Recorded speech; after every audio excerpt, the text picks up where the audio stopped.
आज आपण शिकणार आहोत इयत्ता 8वी मराठी सुलभ भारती कविता तिसरी प्रभात। कवितेचे कवी आहेत किशोर बळी। चला तर मग शिकूया ही सुंदरशी कवितेची प्रभात। भव्य पटांगण बाग मनोहर, फुला पाखरांचे जग सुंदर, आपुलकीचा सुवास पसरे मना मनातून इथे निरंतर। गुरुजनांची अमूल्य शिकवण या स्पर्धेच्या युगात, कलागुणांच्या क्षितिजावरती ही प्रतिभेची प्रभात। पायाभरणी अस्तित्वाची, प्रयोगशाळा व्यक्तित्वाची, तनसुदृढ मन विशाल होई इथे रुजवणूक या तत्वांची। विचारधारा तीच वाहते नसानसात रगारगात, कलागुणांच्या क्षितिजावरती ही प्रतिभेची प्रभात।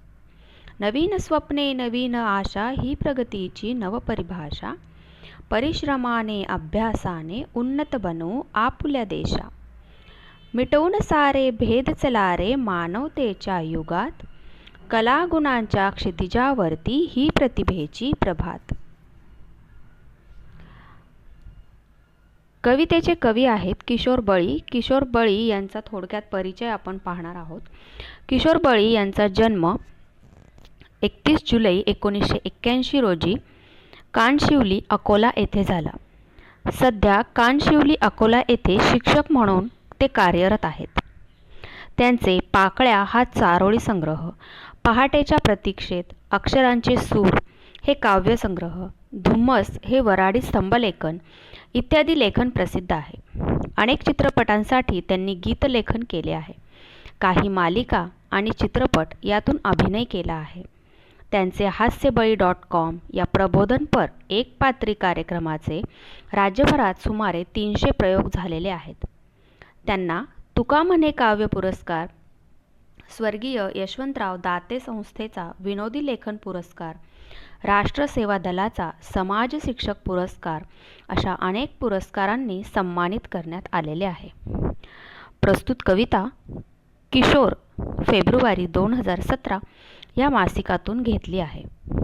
या कवितेमध्ये विज्ञान तंत्रज्ञानाच्या नव्या युगात ज्ञानाची नवनवी दालने खुली होत आहेत, नव्या पिढीला कलागुणांच्या विकासाच्या नव्या संधी मिळत आहेत, अशा आश्वासक वातावरणात भेदभाव विसरून देशाला प्रगतीपथावर नेण्याच्या नव्या वाटा शोधण्याचे आवाहन कवी या कवितेतून करत आहे।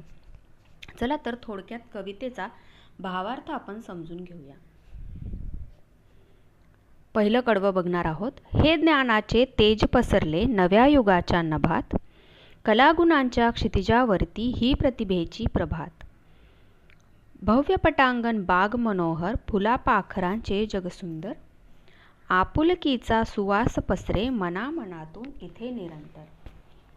गुरुजनांची अमूल्य शिकवण या स्पर्धेच्या युगात, कलागुणांच्या क्षितिजावरती ही प्रतिभेची प्रभात। आता इथे शब्दार्थ बघूया।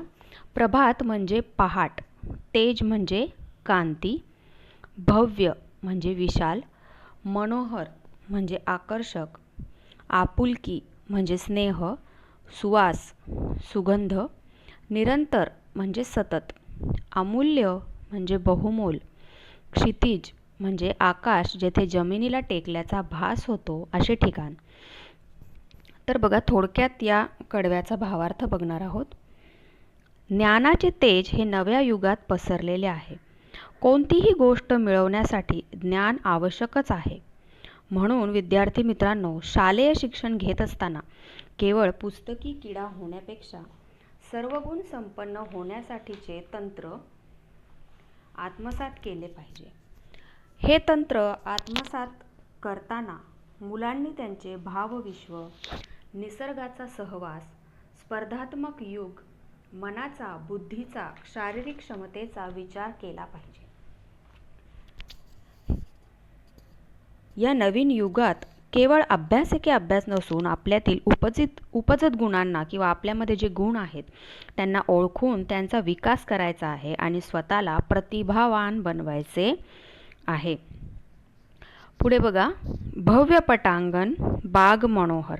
या नवीन युगात मुलांना खेळण्यासाठी भव्य पटांगण असेल, ज्यातून खेळाची आवड, कौशल्य असणारे सक्षम खेळाडू निर्माण होतील. सुंदर मनोहर बागांमुळे सौंदर्यसृष्टी असलेले कलाकार उदयास येतील. त्यांच्या बागात फुले, पाखरे आनंदाने बागडतील. यातून विद्यार्थी आणि निसर्ग किंवा माणसं आणि निसर्ग यांचे आपुलकीचे नाते निर्माण होतील. आणि नवीन युगात तंत्रज्ञानाला महत्त्व आहे. हे स्पर्धेचे युग आहे.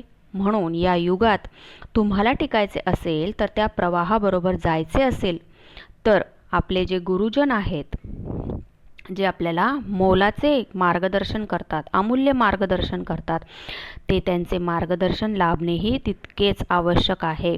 आणि म्हणून गुरुजनांची शिकवण ही अमूल्य आहे असं म्हटलं आहे. पुढचं कडवं बघूया. पायाभरणी अस्तित्वाची, प्रयोगशाळा व्यक्तित्वाची, तन सुदृढ मन विशाल होई, इथे रुजवणूक त्या तत्वांची. विचारधारा तीच वाहते नसानसात, रगारगात, कलागुणांच्या क्षितिजावरती ही प्रतिभेची प्रभात. आता इथं विशाल म्हणजे मोठे.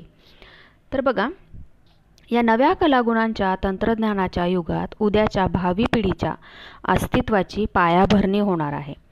उद्याचा सक्षम, सर्वांगीण, विकसित पिढीचा पाया येथे भक्कम होईल. त्यांच्यामध्ये योग्य गुणांची, मूल्यांची रुजवणूक येथे केली जाईल. जणू काही त्यांच्या भविष्यातील आयुष्याची प्रयोगशाळाच ही असणार आहे. येथे त्यांना बरे, वाईट, सुखद, दुःखद अनुभव मिळतील, ज्यामुळे भविष्यात येणाऱ्या संकटांना योग्य शारीरिक, मानसिक, भावनिक ताकदीने सामोरे त्यांना जाता येईल. म्हणून त्यांचे शरीर सुदृढ असेल आणि ते सुदृढ शरीर बनवण्यासाठी योग्य व्यायाम, सकस आहार आणि आरोग्यदायी सवयी यांचा समावेश त्यामध्ये असणे आवश्यक आहे. मग सुदृढ शरीरामुळे काय होईल? त्यांचं मनही विशाल होईल आणि त्यांच्या विचारांच्या कक्षासुद्धा रुंदावतील. प्रत्येक गोष्टीचा ते चौकस विचार करतील. सकारात्मक विचारधारा त्यांच्या नसानसातून फिरत असेल, जिच्यामुळे सर्वजण सदैव उत्साही असतील. शेवटचं कडवं. नवीन स्वप्ने, नवीन आशा ही प्रगतीची नवपरिभाषा. परिश्रमाने, अभ्यासाने उन्नत बनवू आपल्या देशा. मिटवून सारे भेद चलारे मानवतेच्या युगात. कलागुणांच्या क्षितिजावरती ही प्रतिभेची प्रभात.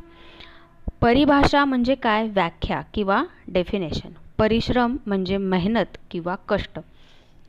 उन्नत म्हणजे प्रगत किंवा विकसित. आता इथे कवी आपल्याला काय सांगत आहेत, तर या नवीन युगातील स्वप्ने आणि आशासुद्धा नवीन असणार आहेत. स्वतःची कुवत ओळखून आकाशाला गवसणी घालणारी असणार आहेत. तंत्रज्ञानाच्या युगात सर्वांच्या आशा, इच्छाही नवीन असतील.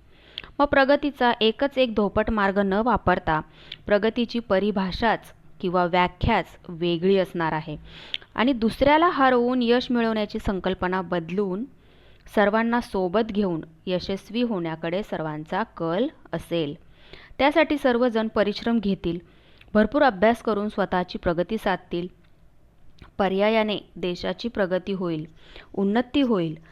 या नव्या कलागुणांच्या युगात सर्वजण सारखेच असतील.